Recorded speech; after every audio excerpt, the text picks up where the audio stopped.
آخری تشہد کے بیٹھنے کے بارے میں کچھ ہمارے دوست، ہمارے احباب عورتوں اور مردوں کے بیٹھنے میں فرق کرتے ہیں. میرے بھائی، عورتوں اور مردوں کی نماز میں کوئی فرق نہیں ہے. آخری تشہد میں کیسے بیٹھیں گے؟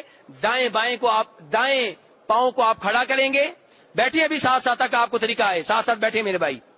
دائیں پاؤں کو آپ کھڑا کریں، بائیں پاؤں کو آپ دائیں پاؤں کی پنڈلی کے نیچے سے باہر نکال دیں اور اپنی ران کے اوپر بیٹھیں، سرین کے اوپر بیٹھیں. میرے بھائی سیکھیں، اس کو کہتے ہیں تورک. آخری تشہد کا طریقہ یہ ہے کہ دایاں پاؤں کھڑا کر دیں، بائیں پاؤں کو دائیں پنڈلی کے نیچے سے نکال کے باہر کر دیں اور بیٹھنا کس کے اوپر ہے؟ اپنی ران کے اوپر، اپنی سرین کے اوپر. ٹھیک ہے، پاؤں کے اوپر نہیں بیٹھنا. پہلے تشہد میں آپ بیٹھے تھے کس چیز کے اوپر؟ اپنے بائیں پاؤں کے اوپر. اور آخری تشہد میں آپ کس کے اوپر بیٹھیں گے؟